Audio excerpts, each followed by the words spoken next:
It was different. The whole camp, all I could think about was getting taken down. Because all I saw when I looked at my opponent was brown belt, and I knew that the brown belts at my gym and Legacy, they're insane. Like once they get you, you're got, and you're not getting back up. You're not even going to survive. So that's all I could see when I looked at her. But that fueled a lot of the fight camp. But it also like messed with my fight camp a little bit in the way of I got so defensive of the takedown all the time that I wasn't even striking.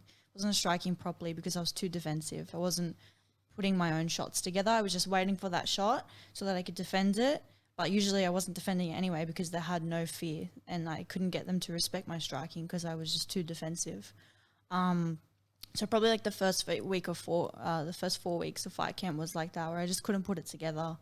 And then eventually I had like a pin drop moment and it started coming together where I was like, hold on, if I hit this person really hard and strategically, they're going to stop shooting on me. Because everyone that I sparred was like, she's a striker, shoot on her, take her down. So I just ended up getting way too defensive. And I'm glad I had a long prep to work that out. But this fight was different because I'd sparred Olivia before as well. And she did take me down quite a few times. I got back up sometimes, didn't get back up other times, but I knew at some point she was going to get me. So me and Alex sort of worked like a little bit of mind work together a bit more as well. And instead of saying, hey, don't get taken down, let's say, okay, at some point, accept the fact that you are going to get taken down, but you know how to get up and you will get up. So once I changed my mindset from don't get taken down rather to, okay, if you do get taken down, this is how you get up, it all changed and it all came together. And I guess that's the beautiful thing about mixed martial arts. You could have the greatest at one and the greatest at the other, but it's who can put it together, right? Like, and what you were saying just before about, when you roll with people at Legacy and they're brown belts, they absolutely murk you.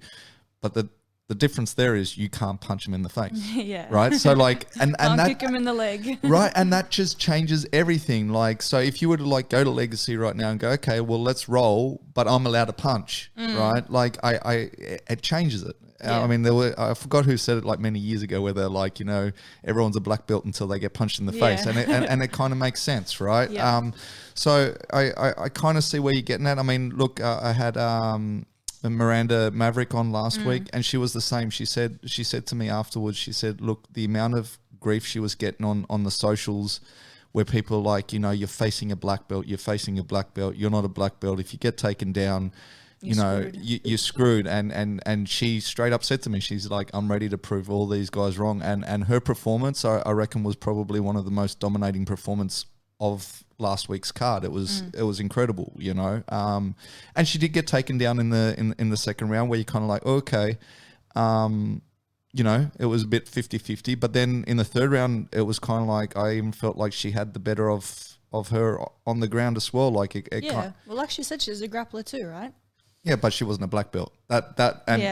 And I guess that's what everyone was kind of pointing out. They're like, because I think she's a brown belt, and they're like, you're a brown belt, she's a black belt, and it's like, exactly. And I think it is just more mind games anyway. And the people that are pointing it out are probably a nothing belt. Like, that's true. That's true. But like, yeah. So backstage warming up and stuff, same, different. Different.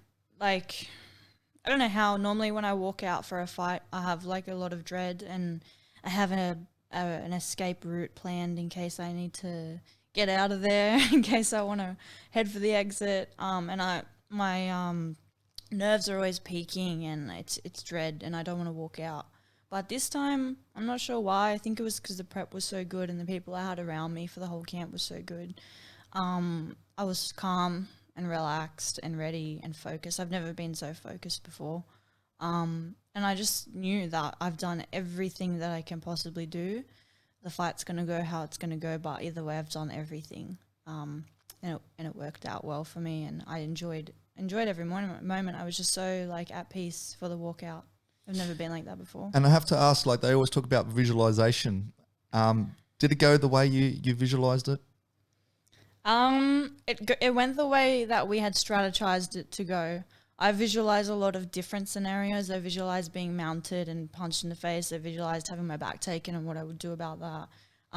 But it went the way that we had been planning for it to go for 7-8 weeks. It went exactly how we wanted it to go. Only thing that could have been nicer was a finish.